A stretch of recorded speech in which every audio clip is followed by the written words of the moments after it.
Greetings, everyone. Greetings. Welcome to another episode of Blackanomically Speaking in Lukman Nation.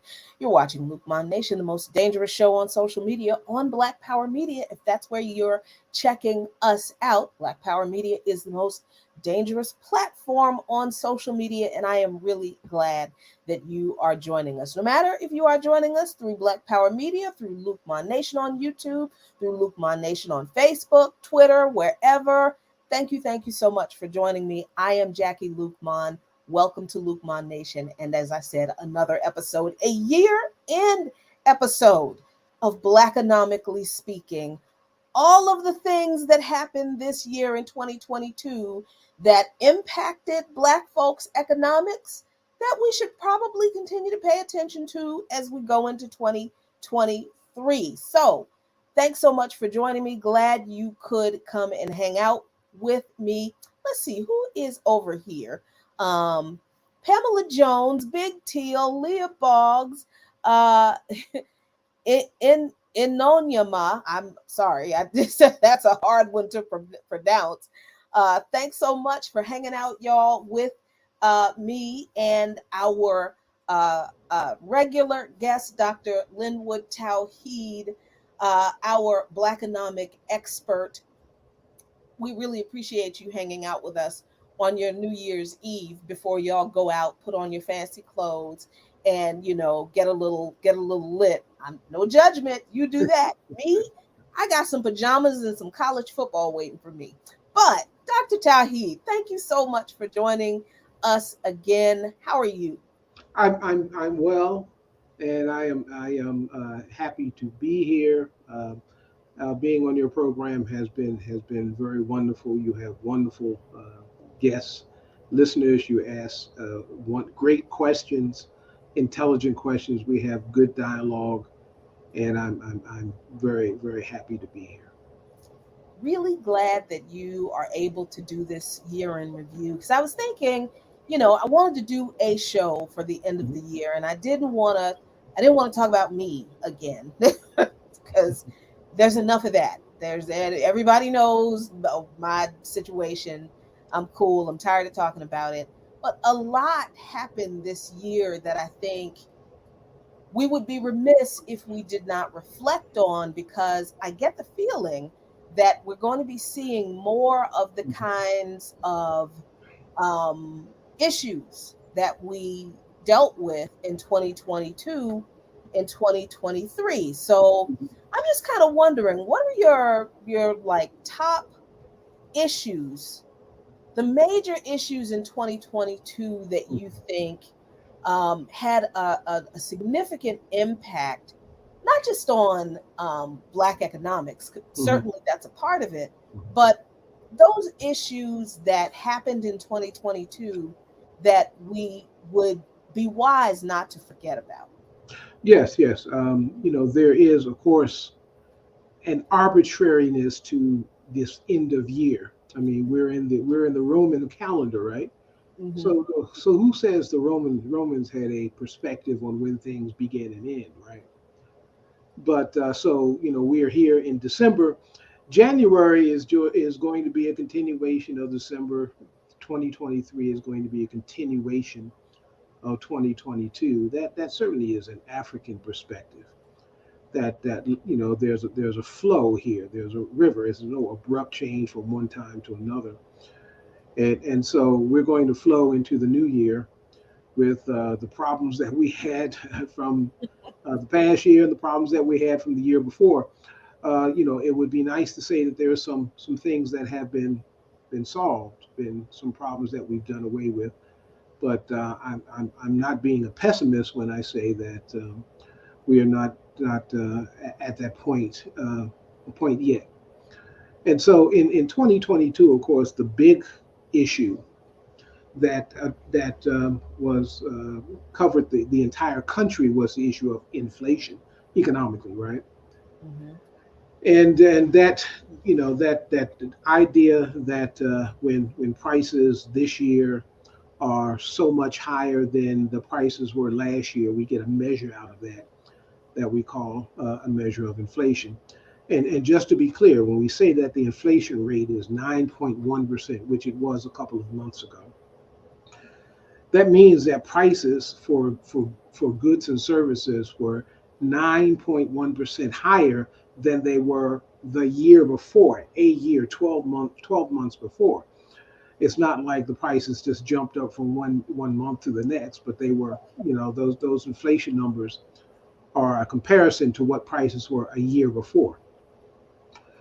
And inflation has come down a bit, but it's still very high.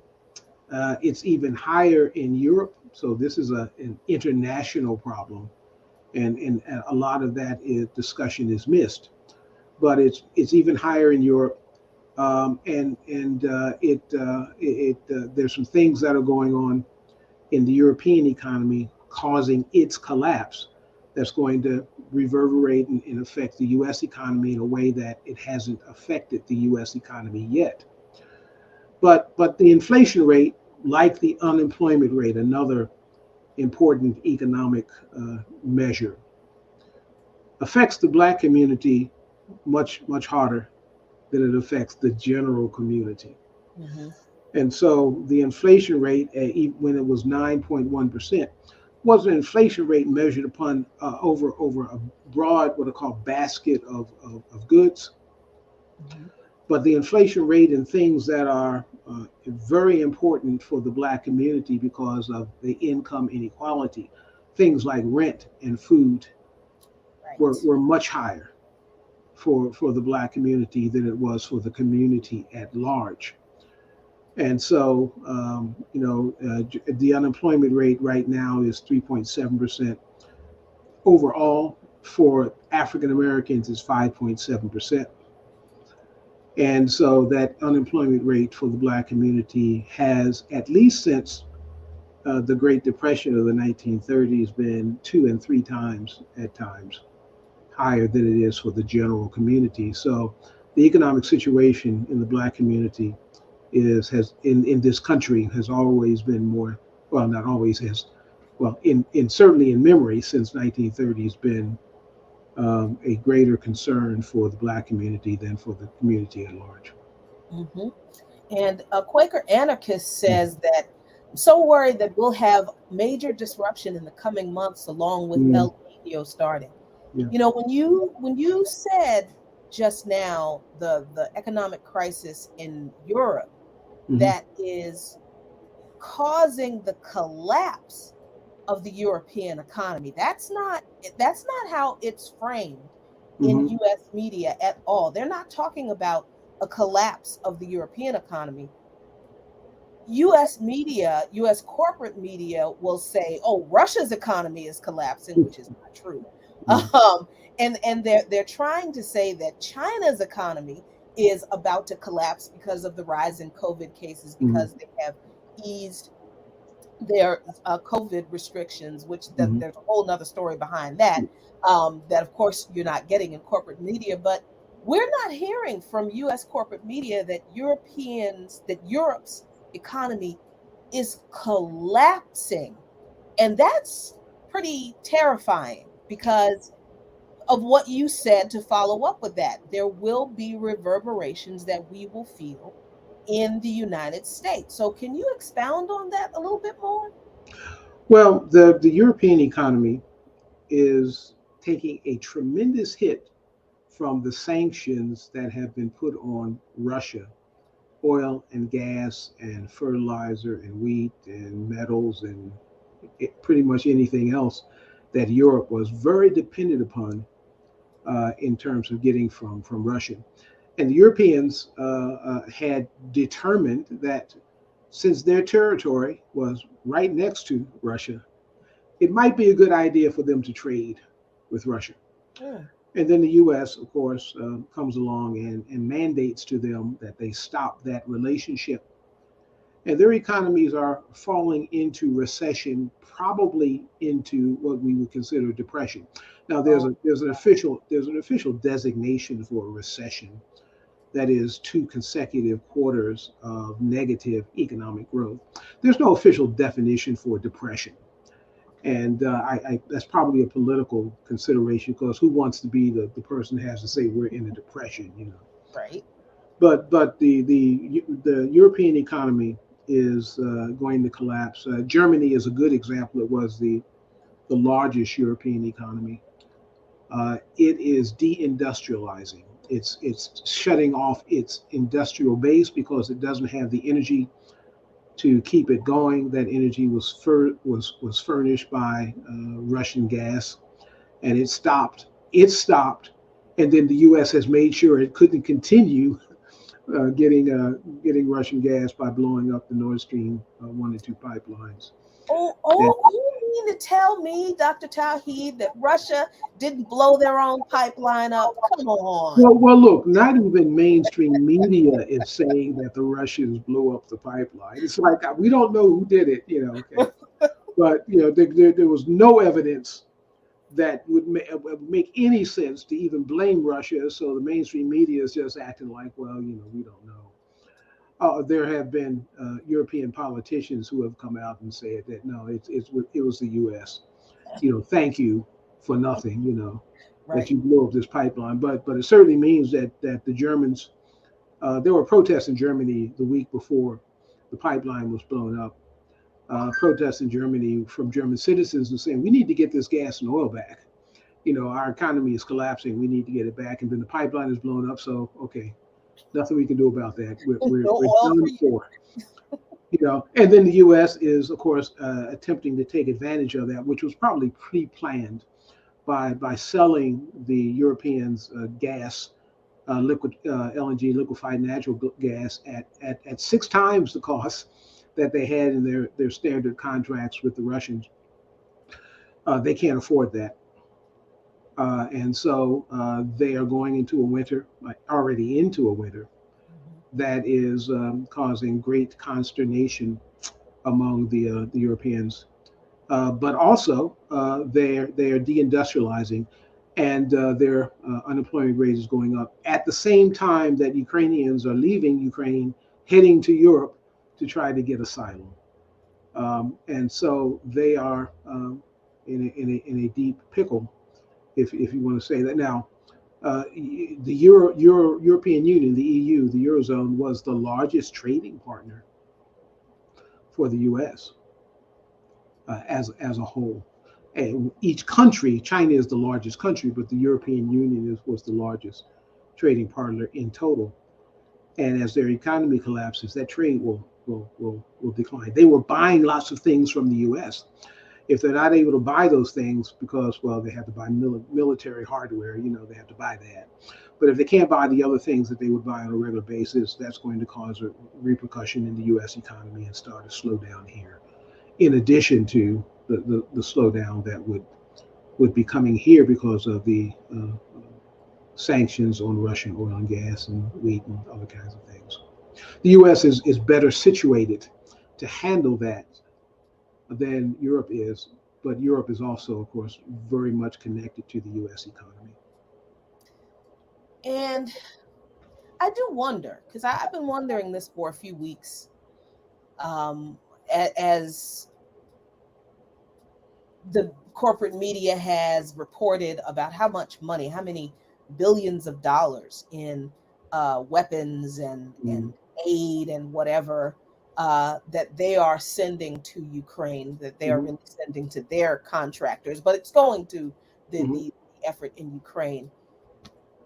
I do wonder how long the allies of the United States will Mm-hmm. stay this course with this government, because it's clear economically that continuing to support this proxy war that the US and NATO started in Ukraine, against using Ukraine against Russia, is going to cost Ukraine in the way of Ukrainian lives, which, you know, the United States government doesn't care about that. I mean, look at what they did with Vietnam. They threw 500,000 U.S. troops into a battle that they knew they were not going to win from the very beginning, and they were just like fine with Mm-hmm. sacrificing American citizens in a losing war effort. So certainly they don't care about sacrificing Ukrainians, you Mm-hmm. know, no matter how much this government claims that, we have to stand with Ukraine for all of the white supremacist reasons. Yeah.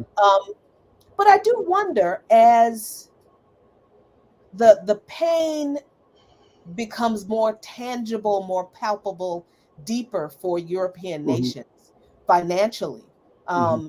and their citizens do suffer. I do wonder which European I like have this running narrative in my mind. Which European leader is Hmm. going to step up first and say, "Okay, enough of this. Hmm. Enough of this. Yeah. Sit, Yeah. come to the table and negotiate this so we can end this because Yeah. we can't survive this." Yeah. Your European leaders. Yeah, that's a good question. How long can European citizens suffer? How long suffering are they to allow their leaders to take them down this disastrous path? Now, Macron in France, and we could, as much as I hate to say this, is at least attempting to uh, push back on the U.S. control of the process. And I say hate to say it because Macron is such a dastardly character with regard to African colonialism. Yeah. You know, but he's trying to take that mantle of leadership in the EU by saying some things that he keeps a as I understand it has kept a regular conversation going on with Vladimir Putin. He's trying to maintain that relationship and so that there may be an eventual negotiation to the end of this war. He's doing that against the interests of the U.S. But the other leaders of NATO, except for Viktor Orban, right in Mhm, Hungary, mhm. the other white supremacists, and most of the leaders in the UU are going along with the program. There is certainly a class problem, right, among leadership Ah, in Europe. mhm. The elite in Europe who are all connected by education, by family bloodlines, by financial interests, are all on the same accord to milk as much out of this process as they can while their citizens suffer. And so, yes, the question is, how long will the citizens allow this to go on and while their leadership is going in a direction that harms them, that harms the citizens? I don't have an answer to that question. I don't know how Europeans think about this. Um, but on the other hand, Ukraine itself is done. Yeah. There will be, even if the war were to end today, Ukraine will not recover. Ukraine is in a huge debt. It's borrowed money way past its limit that it will never be able to repay. But that's good for finance, right? That's good for international finance because now Ukraine is in such debt that it is in debt, what we call debt slavery. It's in debt slavery to the financial institutions. The problem for that is that, of course, Ukraine has nothing to offer in in to repay that. Ukraine is as a divided country economically. Most of the economic dynamism and productivity in Ukraine was on the eastern side, near Russia. Right. Those that's where the ethnic Russians were. That's Hmm. where the Western Ukrainians were committing genocide since Right. Say it 2014. again. They were Say committing it genocide. The Ukrainian army was bombarding the territory of the ethnic Russians on the east, and Amnesty International estimated that there were 14,000 Russian-speaking Ukrainians who were killed from 2014 to 2021 in that civil war that was being waged by an army against a relatively defensive population. But that's where all of that's where all of the industry is. That's where the productive That's right. farmland. It's in the east. Hmm. The rest of it has something, but not very much. And for Ukraine as a country without its eastern and southern portions, will never be able to pay back the debt because it doesn't even have land that it could swap that's usable. And if Russia decides to go and cut off the Black Sea, then you can't even put a hotel on the Black Sea Mhm. to pay back some of the debt. So, Precisely. And let's be clear about the I won't say origins, because this conflict was brewing. If we really want to go all the way back to the end of World War II, when the yeah, CIA propped up the former Nazi sympathizers in the government in Ukraine yeah, after World War II. But the conflict between the eastern regions of Ukraine, the ethnic Russian regions, think of those regions also as mhm, the industrial sectors, as you said, sure, Dr. Tauheed. hmm So these people were working class folks who were fiercely proud of the work they did, and they resisted. They did not want Ukraine to enter into an agreement with the European Union. Then President Viktor Yanukovych, the democratically elected president of hmm Ukraine, was about to sign a deal with the European Union hmm where the terms of the deal were that Ukraine would have to cut off its trade with Russia. hmm That would have been suicide, for economic suicide for Ukraine, because Russia was the largest foreign trading partner right, for with Ukraine. Now, I Putin, whatever, whether he agreed to it, whether he didn't to agree to it, publicly he said if that's what they wanted to do, that's what they wanted to do. I can only take people at their word. I'm not a mind reader. hmm What I do know is that when Viktor Yanukovych approached the EU and asked, what guarantees are you going to give us that you are going to take care of the losses hmm that Ukraine incurs by hmm cutting off trade with Russia? Are hmm you going to backfill those losses? He didn't get an answer. They did not answer him. It wasn't that they said no, it hmm was that they were like, we really don't even have to bother answering your question. So Yanukovych said, I cannot in good conscience sign this deal right now hmm with this very pressing issue that I'm not getting an answer for on the table. So hmm he put a pause on signing the deal. He didn't say he wouldn't. He put a pause on signing the deal. And that's when the violent right wing hmm fascists hmm took over an organic protest, because some people in the rest of Ukraine wanted to join the EU, but hmm the people in the eastern region didn't want to join the EU. Why hmm is that? Because something you mentioned a few minutes ago, Dr. Tauheed, and that is the deindustrialization that is going on in the European Union, hmm yeah, and the correlation between deindustrialization and rising unemployment that hits the working class the most. So those folks in the eastern regions of Ukraine, which is the industrial sector of Ukraine, did not want to fall victim to the EU's deindustrialization scheme that they knew was coming if the Ukrainian president signed that deal. So they were always opposed to that, most of those people. So they decided, you know what? I don't even want to be a part of Ukraine anymore. Let's vote. yep, yep. And understand there's the Poroshenko election, but then there's the election of Yanukovych.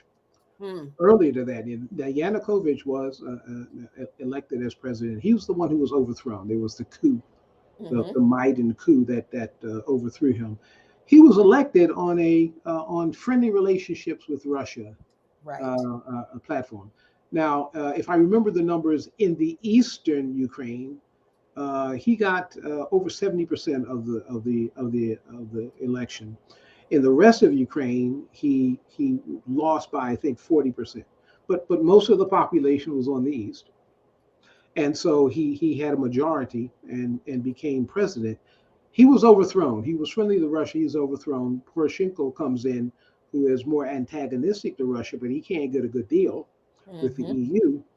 And then Zelensky is put up, and Zelensky runs on a friendly to Russia platform, and he's voted in again. Of course, then he is threatened by the Nazis in the Azov Battalion, the Banderas, and others. That if he goes through with any friendly relationship with Russia, he would be killed. They threatened to hang him from a tree. Yes, they did. And so the politics in Ukraine is very much directed by the Nazis in Ukraine, Hmm. who have no interest, or in fact, I guess they do what Nazis do. They want to fight World War II over again, and Just try to get a different result. encourage them, go into Russia, and try to defeat them in a way that Hitler's army was not able to do so.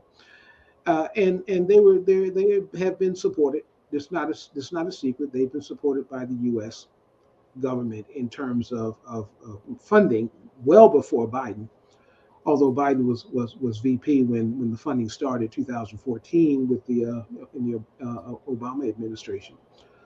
That funding started and military aid started in terms of assistance for training and so forth. And so this has been a U.S. agenda in terms of the manipulation of the politics of the Ukraine, at least since 2014, but it goes back before that. You mentioned the end of World War II.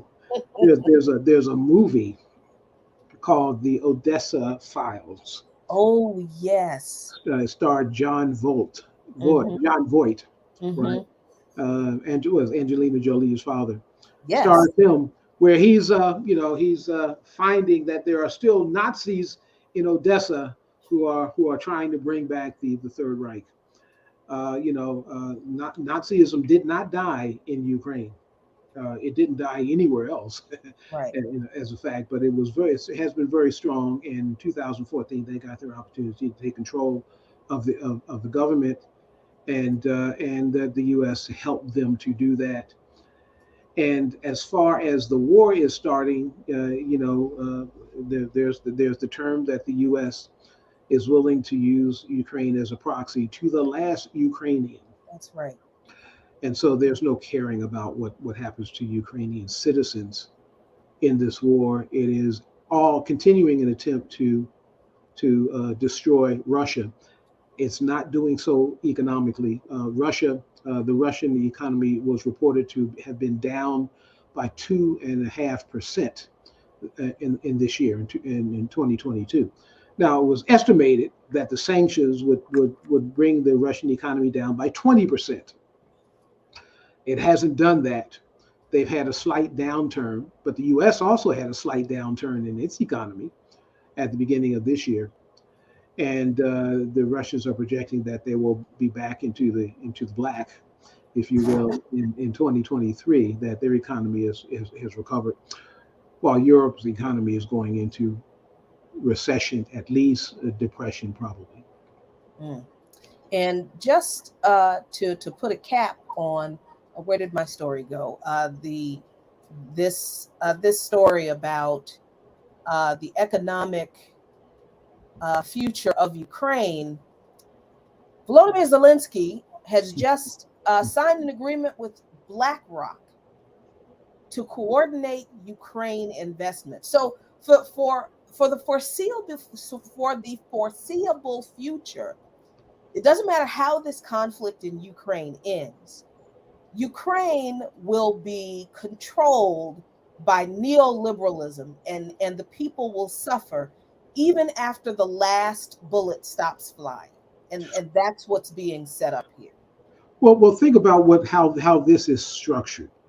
It would be one thing for Ukraine to be controlled by the U.S. government.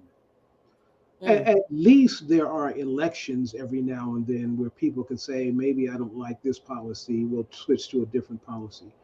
But the Ukraine is going into under control of a private international financial institution that is, in fact, a government of its own. It doesn't have to obey any rules. There are no mhm, elections. It just has an mhm. interest, which is to suck as much out of Ukraine as it possibly can. And it's going to do this with an Ukraine that is emaciated it has no productive capability that it can rely on because that's all gone. It twittered that away by following the U.S. And starting a war with Russia. And so BlackRock is going to drain everything that it can out of what's left of Ukraine. Ukrainian citizens are leaving, so those who are left will have to pay higher taxes and will be in debt slavery. And it's certainly it certainly looks good for international capitalism in Mm, terms of its ability to suck a country dry. wow.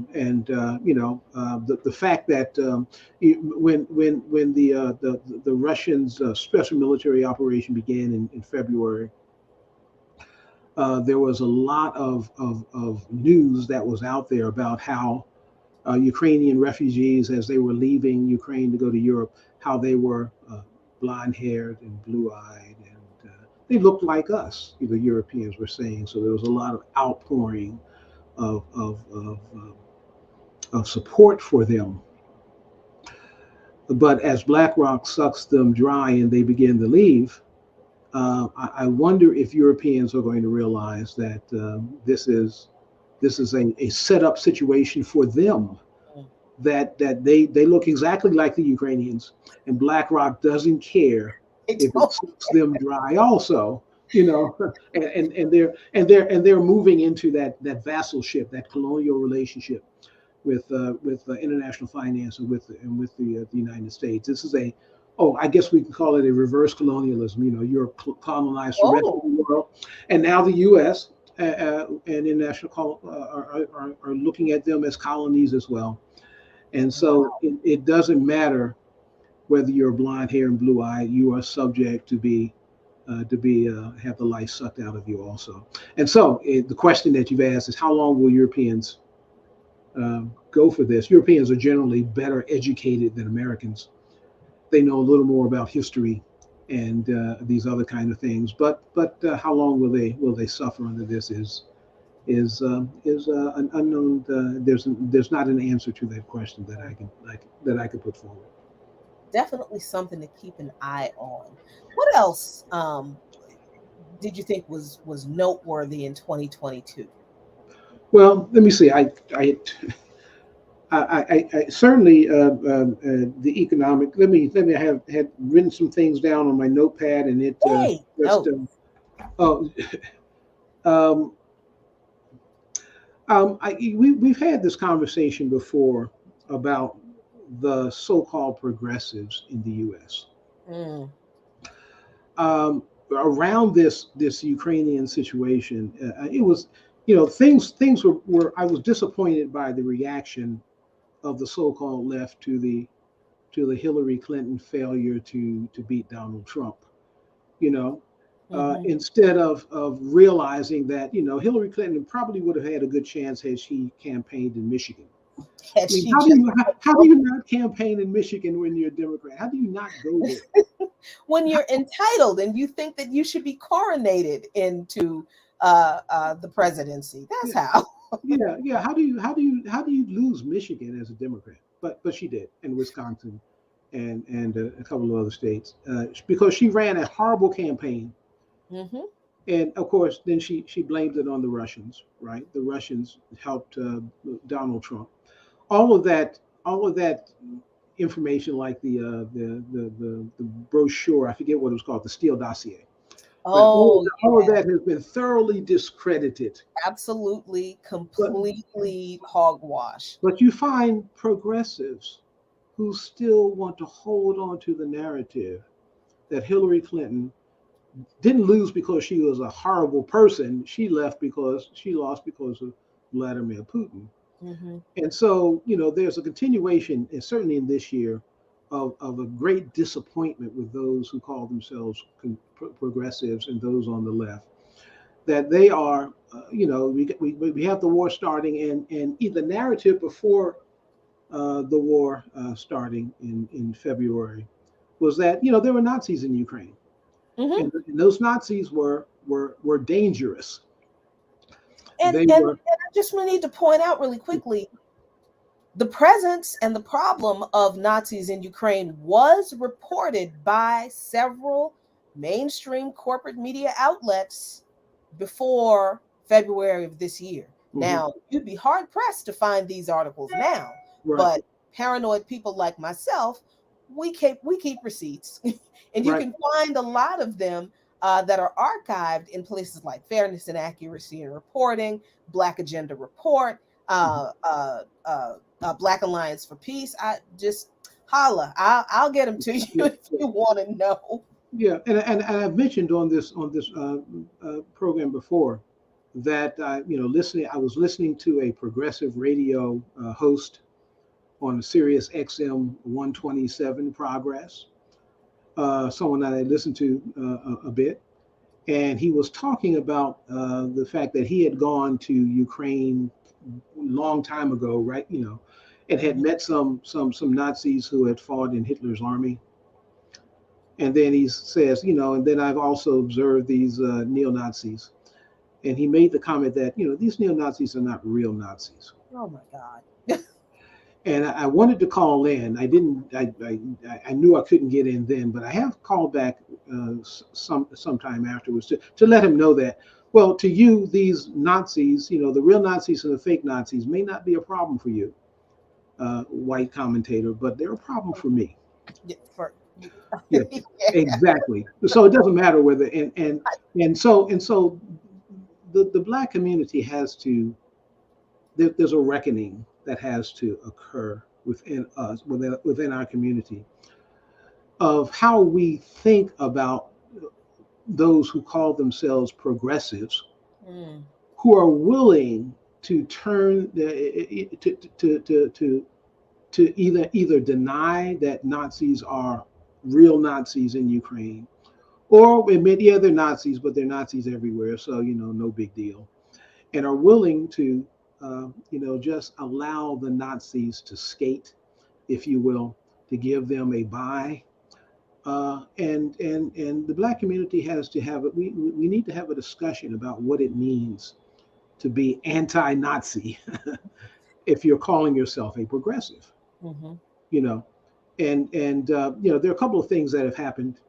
One was I guess the most recent one is an interesting event with Kevin Hart, the comedian. Comedian. Yeah, Kevin Hart apparently was had a world tour Mhm, scheduled, and he was going to do a comedy show in Cairo in Egypt. mhm. Right? Okay. They enjoy comedy, I'm sure. Yeah. Mhm.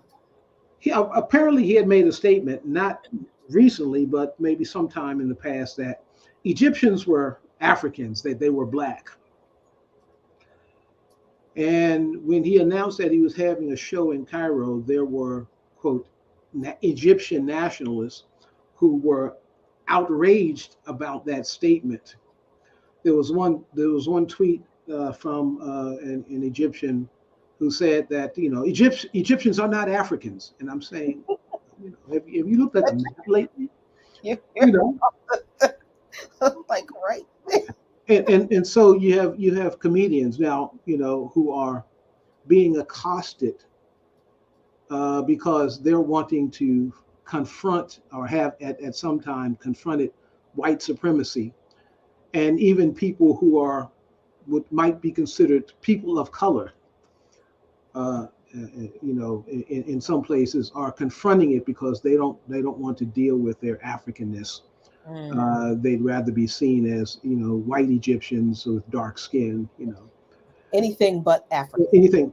And these kind of issues for me kind of are connected together in the sense that we have progressives who are willing to turn to accept Nazism, but on other times we'll want to chant with you, we shall overcome, and so forth, and we have to decide as a community how we ally ourselves with these folks, because they are not our permanent friends, and when the spirit hits them, they will turn their back on us at any time. We have to decide on how we address those folks who are not consistently for our issues.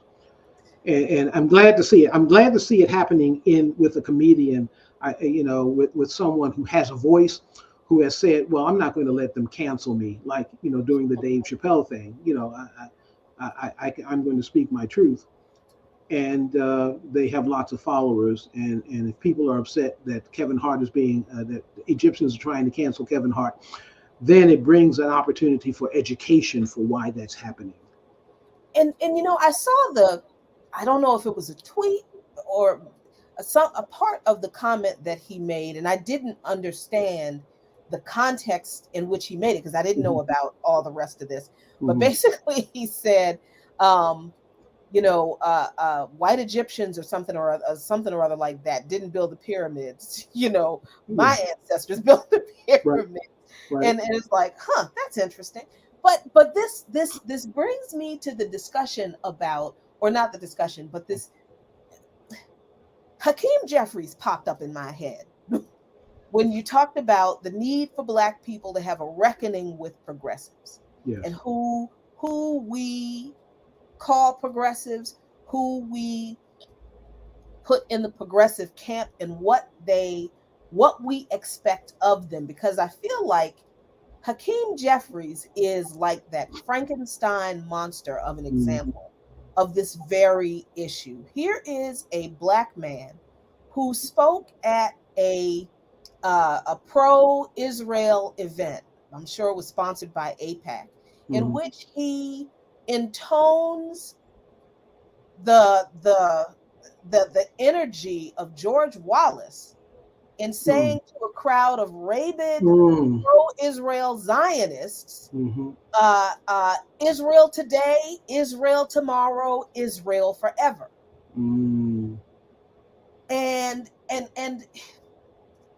I just sometimes I like to believe that people are just stupid. That Mm-hmm. really that these people who get elected to office, they're just stupid. They cannot know what they are saying. But you are right, Dr. Tauheed. We really need to reckon with these people because this is not an issue of him not realizing what he was saying and where that was coming from and Mm-hmm. what that means in regard to the modern day apartheid state that Israel has set up in Palestine right Mm-hmm. now. Mm-hmm. So he is like the modern day George Wallace of Israeli apartheid. And we're supposed to celebrate him as the first Black speaker of the House minority Democratic Party. Mm-hmm. This is what he does as a progressive and as a person of color, Mm-hmm. in a in a group that is marginalized Mm-hmm. in this country. Mm-hmm. I'm sorry, that don't truck with me. I'm just like, no, that's not progressive. That's not respecting human rights. And is the check that good, bro? Yeah, it reminded me of when I was in growing up in Philadelphia. There was a minister who had a statement where he referred to other important people, Black folks being put into important positions. He had a term, he called them ministers over declining affairs. And so here the Democratic Party is has lost an election. They lost the midterm. Now they're trying to spin it as if they won because they got one more seat in the Senate. They lost the House, Mm-hmm. right? And their response is, well, we didn't lose as bad as we thought we were going to lose, Right. so we won. It's like giving somebody a participation trophy. Yeah, your team lost, but Hey, you showed up. you showed up, so we'll give you a trophy for that. And so you get this desperation in the Democratic Party. We can't lose our Black votes. Hillary Clinton called us her firewall, Yes, she right? did. Mm-hmm. Joe Biden knows that if it wasn't for the Black community, he would not be president. Trump would have beat him. Mm-hmm. And so how do you appeal, or at least if only symbolically, to the Black community? You have now the first Black a leader of the Democratic Party Hmm. in the House, and that's supposed to ensure our loyalty, because we're more about appearance than we are about substance, Mm. right? And so I look at that maneuver as the type of maneuver, Hakeem Jeffries is being placed in the category of minister over declining affairs. When things fall apart, he'll get the blame, because yeah, and he should get the blame, because he was the leader of the Democratic Party in the state of New York, and all the Democratic incumbents in New York lost at the House level, right? And so that was his responsibility, but he moves into leadership position to fix the black vote to the Democratic Party on this symbolism, as opposed to over something that would be substantial, which he's not shown any interest in bringing, any more interest than any other corporate Democrat. Yeah, David Silberg makes a great point that I'm going to quibble with a little bit, and Mhm. and you just alluded to this, Dr. Tauheed. I don't think anyone cares about Jeffries. I mean, the Democratic Party absolutely doesn't care about Hakeem Right. Jeffries. He literally is another one of those crumbs that they are throwing at black folks to say, Mhm. "See, look, we've done something for you. We put a Mhm. black person in leadership," and that Mhm. doesn't do anything. It's another first black. Like, we're supposed to celebrate Lloyd Austin being the first black Secretary of Defense, and that that, that expands AFRICOM and bombs African people, and Mhm. that doesn't. We're Yeah. supposed to celebrate Kamala Harris being the first black vice president that goes to the border and tells people don't come from countries that the U.S. government, that she is now the vice president of, destabilizes, forcing people out of Mhm. their homes. We're, Mhm. we're supposed to celebrate that. Linda Thomas Greenfield, Genevieve, what is her name? Pierre, the yeah, Saint Pierre, Saint Pierre, yeah, the press secretary, press right? secretary for the White House. I mean, we're supposed to be glad that a black person is the mouthpiece for U.S. imperialism and capitalism. Mhm. What? So, to that degree, David, I agree with you. Nobody cares about Hakeem Jeffries, but I will disagree on this point. We should. We should care every time the Democratic Party props up these figurehead first blacks as as if they're um, you know throwing meat to angry and starving wolves just to calm us down for a minute, to keep us from eating them alive. Mhm. And that is really how I look at this. The Democratic Party understands very well that they are never ever going to advance the policies that they know full well, Mhm. if they did advance a platform that was half of what even Bernie Sanders was offering, people would run to the polls and vote for them, even people who normally voted for Republicans, because people do not want to be in economic pain. They see the rich getting richer Mhm. in an unmistakably, blatantly exploitative way. There's no way people can look at the wealthy in this country Mhm. earning billions of dollars during the pandemic at a Mhm. time when the government wouldn't even give people at whole $2,000. You Well, understand? People see this, and they understand that there is something not in this for them. And mhm. if the Democrats were sincere about governing for the people, they would just implement policies that would help the people. That's how they win. Well, They would win and they keep winning. But they are just as interested in maintaining power mhm. as Republicans are. And that does not require them doing a damn thing for us, other It, it, than giving us a first black every once in a while mhm. to continue to prop up the facade that the Democratic Party is better than the Republicans on race issues. Right. And we have, for example, another important occurrence in this year is the military budget. Now, it's Mm, only important because there was never any intention for it to decrease. nope. It has decreased increased for decades, right? But we got to a point where the military budget, which is $858 billion, is one half of the total budget at $1.7 trillion. It is 50% of the budget. It's crossed that line, if you will. Mhm. And so we can put now if I remember the numbers, the Defense Department wanted a certain amount.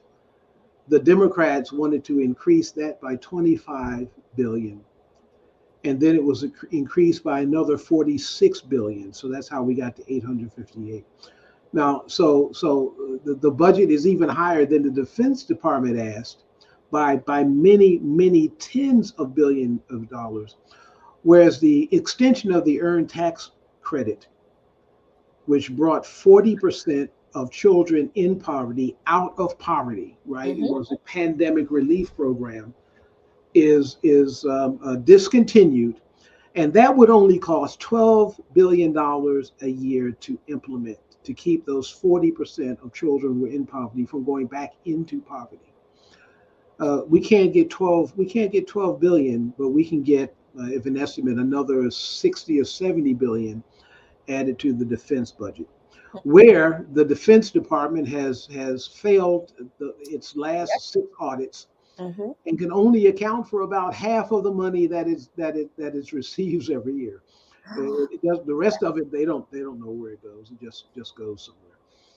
And so that issue, of course, is not just an issue that affects black folks, but because of the inequality in income, black children are much more subject to being the poverty line for the country is 10%. 10% of the children in the country in poverty. 30% of children in the black community are in poverty, below the poverty line. So it affects us at 3 to 1. And these progressives, including no, well, I hate even use the term, but those who call themselves progressives, like the Jeffries and so forth, they voted for this budget. They They did absolutely. not push Mhm. for the revival of the earned tax credit. Uh, there's going to be more pain in under the Democratic leaders in the Republican Party of the House going into 2023, and what we will end up in legislation through 2023 is a compromise, a bipartisan compromise between the Democrats and the Republicans in an attempt to destroy the Social Security program. That's Mm. coming up in 2023, Oh wow. and because the Republicans have already said they're going to, they want to eliminate Social Security. Republicans have been trying to eliminate the New Deal programs since the New Deal programs have been in effect. Yeah. The one thing we should remember about persons who are wealthy is that they never forget, they never relent, and they have the money to create institutions that continue their agenda long after they're dead. That is true. And so the Heritage Foundation and the Cato Foundation, these are institutions that continue on. And it doesn't matter what president or what Congress is in control, they have their agenda, and they figured out a way, and we'll figure out a way to get that done. And the Democrats right now, particularly with our president Joe Biden, the bipartisan president, is very likely to attempt to agree with the Democrats that we just don't have enough money to pay for all this stuff. At some point, I guess in the interim, in the expansion, we could have a budget that is 100% military budget, no budget for any social programs. That's where we're headed. Mhm. Just like the Europeans, I wonder how long Americans will stand for this to happen. It's a matter of what we do to push back. So do I, especially since you consider the amount of money that is made public that is allocated to defense spending is not all of it. It's Hmm. not. Yeah. It's not everything, Yeah. because the nuclear spending, Hmm. the budget for the nuclear programs, that's actually under the Department of Energy. Hmm. That's one of those little bait and switch kind of, Hmm. hide the money tricks Right. that the warmongers in Washington, D.C. Have done. So, what we're really talking about is more than $1 trillion in Hmm. defense spending every year. Hmm. Every, so, yeah. One of the things, Dr. Tauheed, a little bit of a pivot. One of the things I think was pretty noteworthy this year was the um the comeuppance that crypto got. I do feel Mm. like crypto got its comeuppance. And I know there are still some people who are gung ho with crypto, but I think they've lost a lot of their credibility. And I love that I am able to say that you said on our show that crypto is a Ponzi scheme, Yes. and you were proven right. Yeah. Just simple fundamental economics that so many of my economist colleagues seem unable to do. Right. Just simple analysis. Money, there's a saying that anybody can create money. It's just a matter of getting someone to use it, to accept it, and so forth. Mhm. But money has a function. And a function that one of the functions that money has is to allow you to buy and sell things, right? To buy things, you have money, you can buy things. Well, where do people buy anything of any significance with Bitcoin? Yeah. I You could know, never figure that out. you can't go down to your auto dealer and buy a car with Bitcoin. Now there may be a few of them, but then if you can buy cars with Bitcoin at an auto dealer, that's an auto dealer that is probably out of business now, right? And so it's not a stable currency, and it's not really a currency. It is a Ponzi investment vehicle. Mhm. It's like, I don't know if we've had this conversation about the kind of the Oprah phenomena. I Okay. don't think so. Okay, so and then I'm not picking on Oprah, but I Oprah don't is, mind if you do. yeah. Well, I'm not picking on her, but Oprah has this kind of power, right? Mhm. Oprah is driving down the street in Chicago, and I know she's in Hollywood now, but Chicago is where she's from, and she sees this starving artist, selling $25 pictures on the sidewalk, and she stops and buys all of his pictures. Let's say he's got 10 of them. So she gives him $250, gives her 10 pics, and she takes them home and puts them on the wall of her condo. And then she has a dinner party, and she invites her wealthy friends, and they're looking at that and say, "Wow, I like that picture." They say that because it's on Oprah's wall. Right. And how much? Where'd you get that picture? It says she gets this idea because she's a business person. I'm not going to tell them where I got it, because then I can actually create a business out of this. And she says, "Well, I've got a connection. I can get you one of these pictures." And the guest says, "How much is it?" And she says, "Oh, well, it's worth 25,000." Now, it was 25 when she bought it. It's Mhm. 25,000 now. Why? Because she's Oprah. Because she's over, right? Okay, and so she can create value just by what she says, Mm. monetary value. And it's more than that, because she can take those 10 pictures that she now is estimating to be $250,000 instead of $250, and she can go and get an insurance policy to insure those pictures that she can use as collateral to get a loan at a bank. In other words, she's now increased her wealth by $250,000 just because she's Oprah. And she can get real money from that. That's what a crypto, that's what crypto Bitcoin is. It is, the value is whatever the holders of it say it is, and it's particularly what the big holders of it say it is. So, for example, the Winklevoss twins. I don't know if you're familiar with the two of them. They Mhm. were big in, I think, maybe Bitcoin, but it might have been a different currency. And people are buying that because, well, the Winklevoss twins, they're wealthy. They know how to make money. They wouldn't buy something that's worthless. And everybody's buying their Bitcoins Mhm. while they're taking the actual money that people have Right. used to buy it, Uh, and they're taking that out of the portfolio and spending the actual money and leaving the mhm. Bitcoin there to be whatever it is. And that's what Sam Bankman-Fried did. He took real money Mhm. and he put that in his pocket. He borrowed Yes, that he money did. and Uh-huh. left the fake cryptocurrency Mhm. there to be worth whatever he said it was until they wanted their money back, and then there's nothing there. Yep. And It's like all Ponzi schemes. You don't get your money back. You don't get exactly. And then eventually it's going to fail. So crypto, because it can't you because it's not a real currency, the only demand, the only increase in value for cryptocurrency is whatever the holders of the currency say it is. And the big holders are the ones who get in and out quickly, and they take your money with it when they go. So it was never it should always have been considered to be a Ponzi scheme by economists, but mainstream economists they're probably in and out. They're probably part of the scheme. SBF he borrowed, if I understand, $3 billion out of his fund, and he's turned himself in. Well, I guess he got arrested. Now he's in the U.S.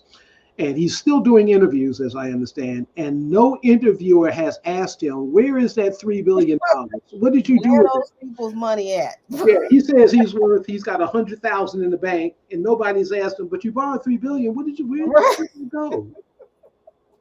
That Uh, sounds like a down payment on those people that yeah, it's sad. But you're right. We talked about this months and months and months ago, um, and it's finally come to fruition. So hmm I love it. Proven right. Fantastic.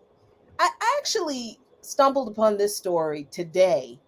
And I do wonder why Wells Fargo is still in business. I honestly don't understand why anybody still has funds in Wells Fargo because once again, Wells Fargo has been ordered to pay $3.7 billion over consumer banking violations. And this is from the New York Times. This is hmm just from a couple of days ago. There was another scandal with Wells Fargo a few months earlier this year, but they go down. Let me see if I can scroll down.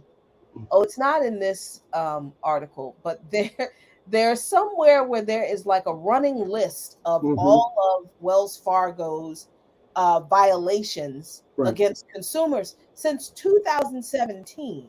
hmm And so, I think the conversation, in an interesting way, the conversation about cryptocurrency did raise the issue of the ability of traditional financial institutions to serve marginalized communities. hmm Clearly, they don't because they prey on us like Wells Fargo does.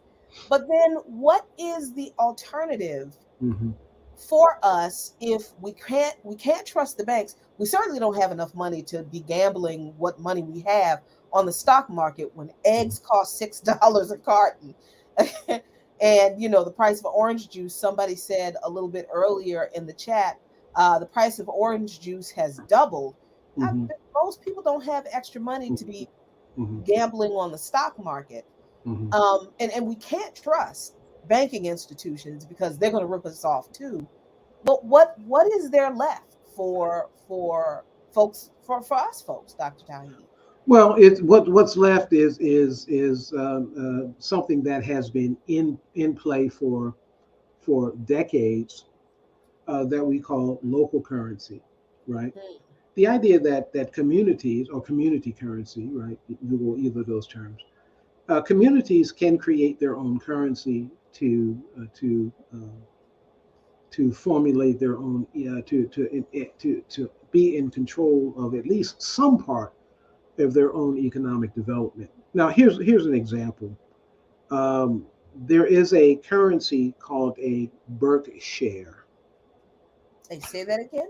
Berkshire, Berkshare. Okay. And the Berkshire is a local currency that was created in the Berkshire region in Boston. Oh, And okay. and if you indulge me for a second, I need to go get something, right? Okay. I'll Yes. be That right here. no, that's fine because I can now find the article. I found the article that lists the crimes and violations of Wells Fargo. And let me highlight that for you so you can see all the way back to 2017. Fines and legal actions, and this is just recent history. This is I think this comes from Nerd Wallet. Excuse Right. me. All the way up to just this month. So, how Wells Fargo as a banking institution is still allowed to operate, um, beyond me. But no, it's not beyond me. That's an example of what capitalism is. That's an example of how capitalism works. Well, we It have is to. exploitative by design. We can assume that that $3.7 billion fine that Wells Fargo is paying is less than the money it made on the fraud that it committed. Exactly. Or in other words, crime pays, right? So Yeah. otherwise they wouldn't have done it. And so that's they've involved in lots of fraudulent activities, but they've obviously continue on because those fraudulent activities have been profitable for them. No one's gone to jail. Nope. They're too big Nope. to fail. All they have to do is it's just money. It's just the cost of doing business, the cost of being involved in fraud. When I went off air, I hope you can see this. Oh, This is a $5 Berkshire, and you interesting. can see the gentleman who's on the Berkshire. It's a young W.B.E.B. Du Bois. Wow. And so the Berkshire region of Boston created this local currency that they called a Berkshire. And they put Dubois on the $5. There's others on other denominations. Bernadette Dorn, familiar with that name, is on one denomination Oh, and so forth. wow. And what they do with the Berkshire is they promote buying and selling within that region. And so I picked up this I think $100 of Berkshires when I was in Great Barrington, which was the birthplace of Dubois.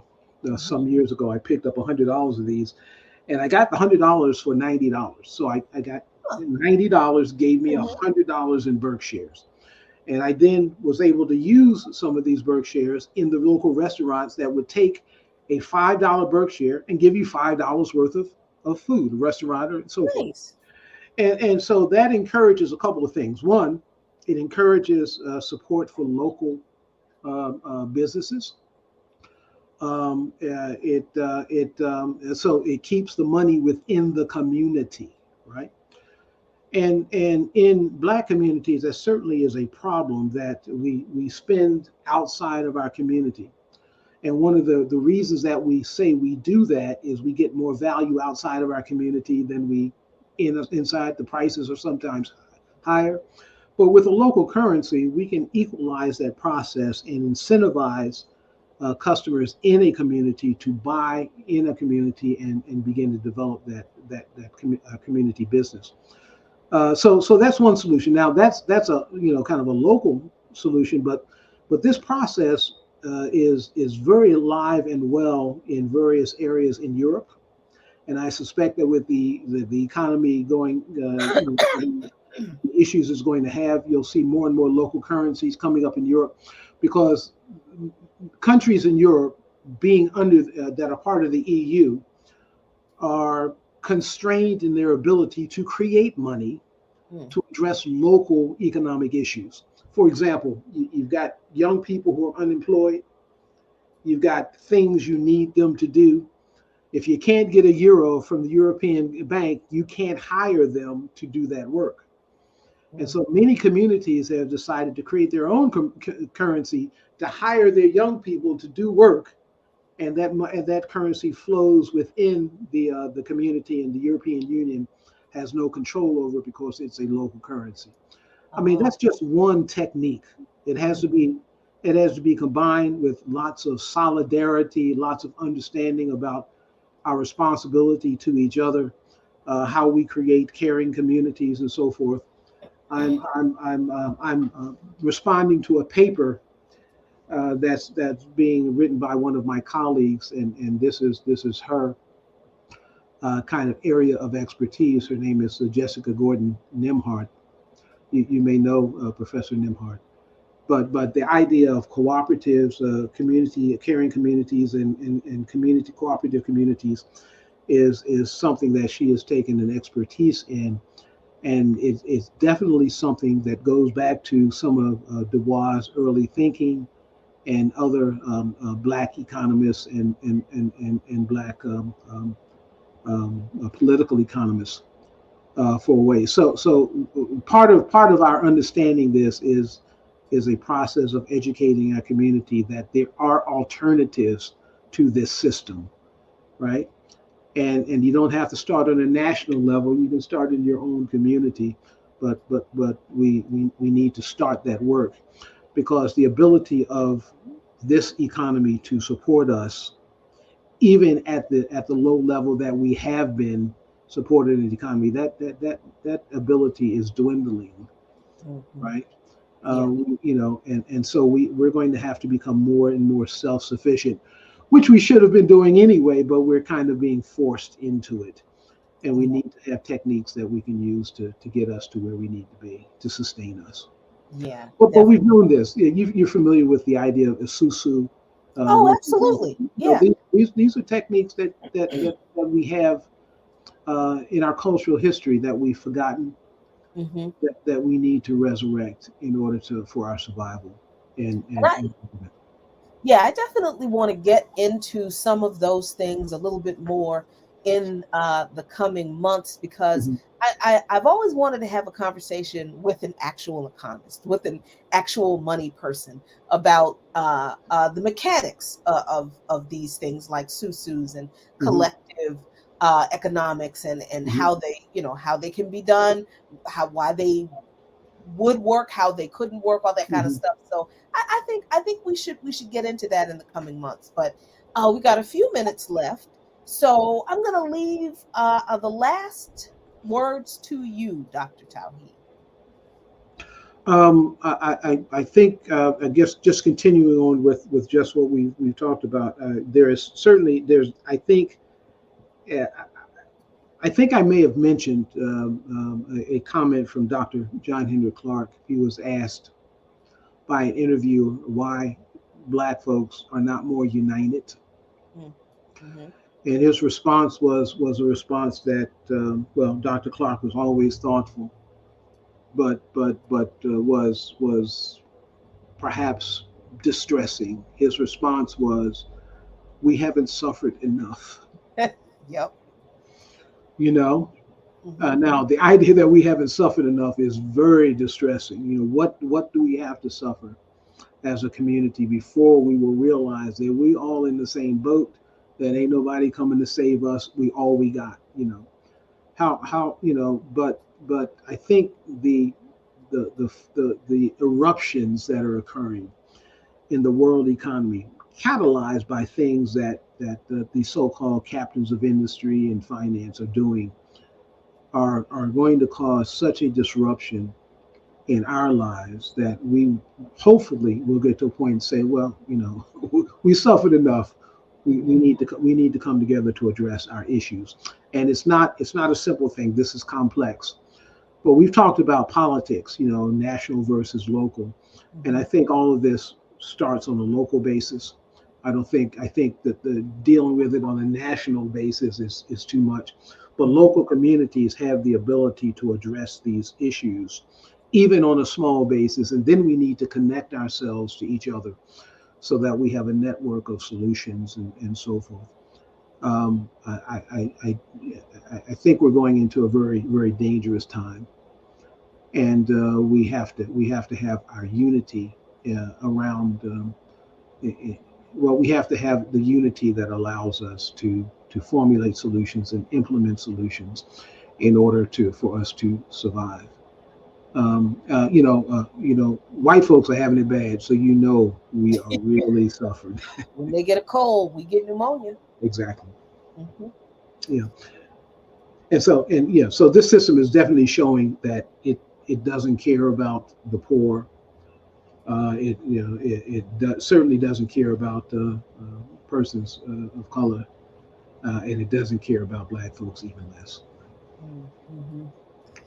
I mean, I agree with you with what you said at the top of the show. Year-end perspectives year-end Mhm. reviews or retrospectives. That's the word I was looking for. Are interesting, because and then we make this big celebration, um, focusing on the end of one year and the beginning of another year, as if life will drastically change from December 31st to January 1. I Mhm. will still be dealing with the same stuff Mhm. come what is it, Sunday morning, that I was dealing with on Saturday night. Mhm. Not even going to watch night service. I love the Lord and everything, but that ain't gonna change nothing either. What is going to change the conditions that we face? It's us. It's organized people power.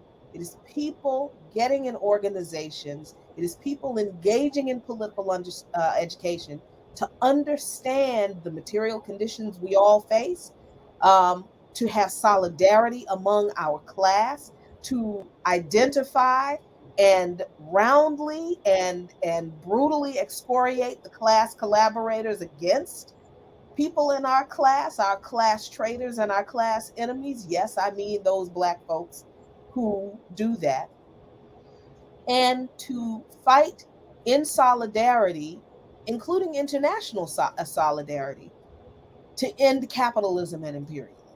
Because I don't see any other way for humanity to survive unless capitalism and imperialism die. Yeah. And they're not going to go on their own. No oppressed people have ever in the history of oppressed people, no oppressed people have ever gotten their freedom by appealing to the conscience of their oppressors. I didn't say that, Asada Shakur did, and she's Mhm. right.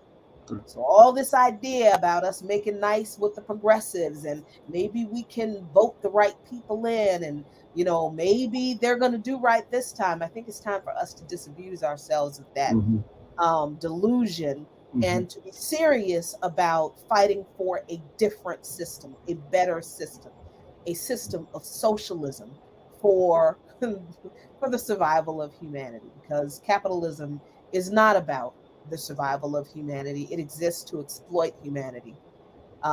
That's how it makes its profits. So there's your year-end show for Lukman Nation. Dr. Linwood Tauheed, thank you so much for hanging out with us tonight. I hope you enjoy whatever celebrations you have for tonight, and many blessings for you and your family for the years to come. Lots of work to do. Looking forward to it. Thank you so much, and absolutely the same for you and for your listeners and viewers, or persons who are supportive of this program and supportive of the community efforts that you are involved in. Absolutely. All right, y'all. That's it for Blackanomically Speaking. Hey, hop on over to Kim Brown. She's doing a live call-in show. Check Mm. her out. Tell her I said hi. Check out Dr. Jab Ball. I think he had a show on earlier before this one. And as always, subscribe to Black Power Media. Make sure you get the notification for when anybody uploads anything, any content is saved or uploaded to this channel so you don't miss it. See you in the new year. Be really good to each other and good to yourselves. As always, a luta continua. The struggle continues, but I promise, if you keep fighting, Victoria Acerta.